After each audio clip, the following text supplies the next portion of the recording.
Hello fellow gamers, my name is Peter if you don't know already, and this is the Esoteric Order of Gamers. Welcome! Today we're going to talk some Armoured Clash, the fantastic epic scale wargame, tabletop miniatures wargame by Warcradle. It's set in a steampunk world that is the same setting for Dystopian Wars, the naval tabletop miniatures game. And by the way, I'm just going to throw in here, they're going to do a new edition of Dystopian Wars. It's coming out soon. There's a series of blog posts on the Warcradle blog telling people all about the new stuff in the new version of Dystopian Wars. I'm really looking forward to it because it's going to have some rule streamlining, perhaps might take a few tips from Armoured Clash. And of course, James Hewitt and Sophie Williams are on the team. They worked on Armoured Clash, but now they're involved in redoing Dystopian Wars as well. James Hewitt, you might remember, worked for Games Workshop and did stuff like Adeptus Titanicus. He worked on that. And he also worked on Hellboy by Mantic Games, which is a great game. So both of them have been bringing some great stuff to these flagship games of Warcradle. So I really want to play some more Armoured Clash, and I really want to get you a battle report so you can see it in action. I intend to do a battle report with the contents of the core set, the Battle for Singapore set, which is Empire versus the Crown. I'm going to do that soon, I promise, and I'm going to bring you more Armoured Clash stuff because this is a very cool game. I played it, I've really enjoyed it. I love the scale, I love the look of the miniatures, I love the steampunk stuff going on. It's very cool. So today, finally getting to the subject of this video, we're going to look at the Imperium faction battle group, this lovely box set. It's got all this stuff in it. Check it out. This is one of the great things about Armoured Clash is you can pick up one of these sets and you've pretty much got a full army to get you started, and you can certainly play some great games with this size army. And it's got stuff, so much stuff. You've got infantry, you've got tanks, you've got this fantastic giant robot, and you also get building models, epic scale building models, and you get the rule book, counters, cards that you need, templates and dice. So, wow. If you get two of these, like, you know, you get one and your opponent gets one, you're off to the races when it comes to playing Armoured Clash. Very cool set. So that's the box. I'll just put that out of the way. But these are the things. You get the cards. You get that many dice, heaps of dice. You get a nice map of the steampunk world. A lovely perfect bound rule book, all the rules in there. And I've got to say this is a really well written and laid out rule book, and I'm really looking forward to the new Dystopian Wars one because it'll be in this style as well.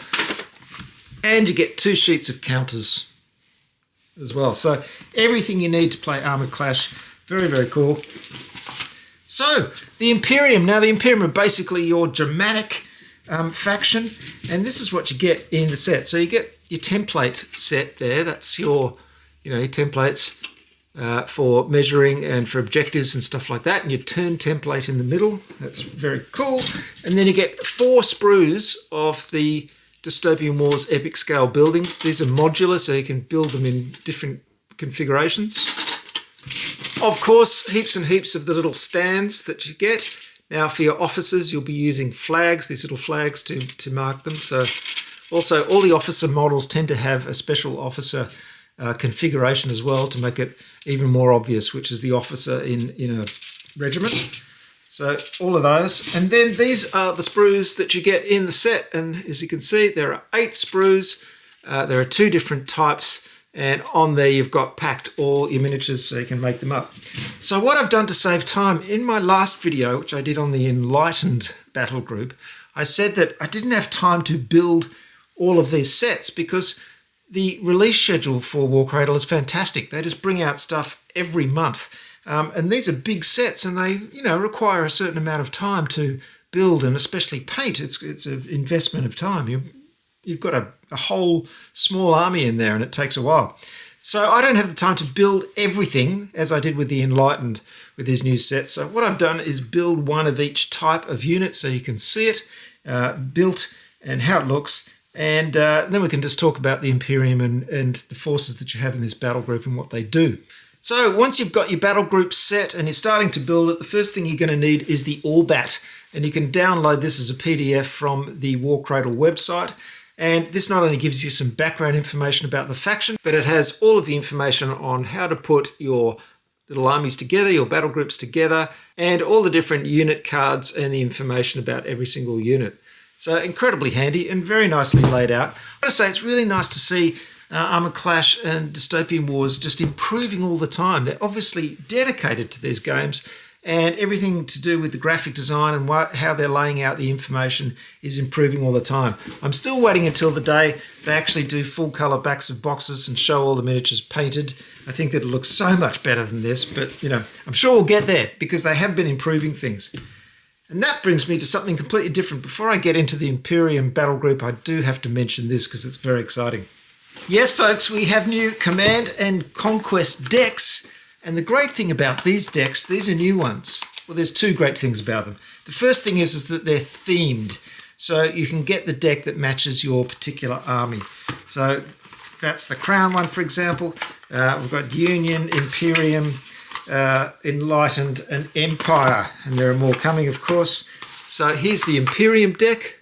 So you've got the Imperium symbol on there. And here's the very, very exciting thing about this deck.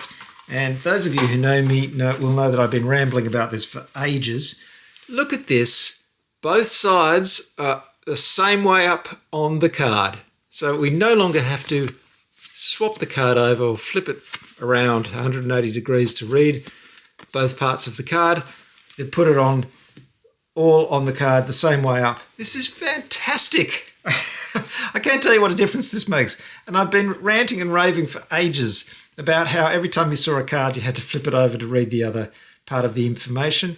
Now, whether they listen to me or not, I'm just going to egotistically imagine that they just saw my videos and thought, quick, get down to the graphic design department and do that immediately. Get the printers whirring. We've got to get those decks out because Peter says so. It probably wasn't like that at all, but anyway, it's great to see. I'm very excited about that. And I know that it's going to happen as well for Dystopian Wars because they're doing a complete redesign of the card, and I've seen it on the website, and again, it's all the same way up. Fantastic. Just a little thing. That's what they call these days, and I really hate this term, quality of life improvement. These phrases. Marketing people come up with these things. Anyway, it does improve my life, I have to say, and makes the game easier to play. Let's get into the Imperium Battlegroup set, and I'm just going to be referring to my Orbat here, if you don't mind, as I tell you about these, because I can't remember all this information. There's so much to remember. So first off, as I said, it's a Germanic kind of army. You have the Kaiser, who is on death's door, and there are two possible heirs to the empire after he's gone. One of whom is the Princess Wilhelmina Grunder, and then there's Franz Heinrich Schultz von Habsburg. So there's a bit of a power struggle going on there. However, the real power in the empire, or in the Imperium, is with the Teutonic Knights, who are sort of a holy order of knights, and they're very powerful and basically have the run of the army or control the army. Now, there's a lot of arc technology in this army, which is the powerful technology created by Nikola Tesla, who has defected to the Union. So the next set I'm going to be showing you is the Union, and now Tesla is in America with the Union. But they still use his technology, so they have the arc ability. And the arc ability is very powerful. It's on a lot of these weapons, because when you roll an heroic strike during an attack, you get to roll 2 dice instead of 1 and add it to your attack results. So arc is pretty powerful. It's huge bolts of lightning. You can imagine, especially if it's coming out of the arm of that thing.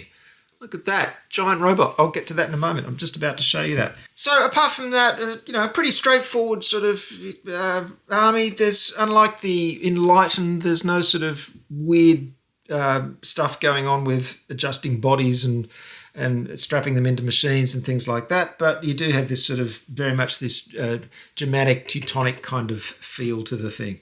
So let's have a look at the different units, and I'm going to go right into the deep end and show you the most spectacular model first, and that is the resin one, of course. There's always one big resin model, and it is this bad boy. Check it out. He is huge. Now, he can be made in 2 different configurations. This one is the Sega Vitruvian Colossus, and you can see he's got this huge weapon on here So in scale with, your average infantry, this is a big, big guy. Look at the size of it. Absolutely huge. Pretty impressive. Now, the option, of course, is to change this arm, and you can change it into this claw. Fantastic claw. And if you do that, it becomes the Faust Vitruvian Colossus. And obviously more melee oriented because it's got this huge claw. But pretty spectacular model. Very steampunky. Big, clunky beast. And definitely brings a lot of verticality to your army, let's say. He's like a sort of, robot toy, isn't he? I used to have one of those robot toys that I carried around for ages. The ones that used to have a thing in the chest, big chest plate, and slides went past on the thing. It was, like 1970s or something. I carried it around for years. Unfortunately, it fell to pieces, got smashed or something. I loved it. Reminds me of it. Now, as I show you these other units, just keep in mind that what I've done here is I've glued, if there's 4 figures on a stand, I've glued the back 2 and then I put the front 2 just in with blue tack because I'll be putting those on separate sticks to paint them. So if some of them are shaky, that's the reason why they're just stuck on with blue tack. Now, the Scion Grenadiers are the most common infantry, and this is, of course, the command unit. So you've got your commander there, and he's got a dog. Some kind of dog. I don't know if it's a real dog or a robot dog. It's hard to tell at this scale. I'll need a different set of glasses to tell that. But we've got a flag bearer there as well, so you can obviously see this as a command unit. And the dog and the commander are, of course, made of resin. Here's the Scion Grenadier platoon, which is your normal non-commander unit. And you can have a selection of different figures on the top there. These are your standard infantry who are conscripted for 3 years' service to the Imperium. Every army has a flying infantry unit. These are the Luftlanzer Airjägers. They've got voltaic lancers, and they're kind of elite units who take pride in ritual dueling scars and things like that. Next up, the Teutonic Armiger Castellans. These are the big knights, the Teutonic Knights. This is the range version. And there's also the Crusaders who are more melee focused. And they have 2 squire automata backing up each one of these knights on the base. For heavy infantry, we've got these Scion Verling heavy infantry who seem to be mostly Austrian troops for some reason. Personally selected for special service carrying these huge heavy weapons. Onto the cavalry, or in this case motorbikes. These are the Tottenkopf Jäger Cavalry. Fast-moving terror troops on machine gun-equipped motorbikes. More fast-moving cavalry. This one, a driver and a soldier in a sidecar wielding a weapon. There are 2 variations of this one. This one has a heavy voltaic rifle, but you can also build it to have a Zugflak V45, which is a quad-barreled weapon, particularly good for taking down aircraft. There are 3 variations of artillery. This one is the Krupp field gun, but you can also build it as a field rocket or a arc field gun. And now the heavy walkers. This is the Lucifer heavy walker, and from the name you can probably guess it's armed with flamethrowers. And these designs came from logging vehicles and were the initial designs for the later large Vitruvian Colossi figures. They also come in another variant, the Sturmreis Arc Walker, which of course is armed with voltaic guns. Oh, and there's also an artillery walker version of the walker as well, the Donnerschlag. This compact little vehicle is a Sturmwagen transport. Of course, just a straight-up troop transport. There are several variants of the Panzerwagen. There's an armoured transport version. This one is the Sturmpanzer battle tank. And finally, there's a siege tank as well. Well, there you have it. A look at the Imperium faction battle group for Armoured Clash. I'm sure you'll agree it's a great-looking army. And if you're into that World War I Germanic kind of feel for your steampunk, alt-historical tabletop miniatures game, I'm sure you'll agree there's nothing like giant World War I meets alien technology robots stomping across the battlefield. Yeah, you can't beat it, can you? In the next video, I'll be showing you the Union battle group. That's the Americans, basically, so stay tuned for that one. Oh, one more thing I forgot to tell you. Remember, the best thing to do is to get a battle group and then add to it with these smaller selections. And this way you can get another Vitruvian Colossus figure, another one of these fantastic giant robots, and extra armoured cars and Teutonic Knights and Walkers. And there's also a more infantry-focused set as well. So it's a great way to get your army together. Start with a battle group like this and then add your armoured or infantry regiment sets until you've got your army to the size you wish. In the meantime, go and download my Armoured Clash rules and reference from my website at orderofgamers.com, and you'll also find those rules on my wonderful rules app, which is called Tabletop Codex. Go and check it out. I will see you next time. Thanks for watching. Like and subscribe if you haven't already. Bye for now. Good gaming.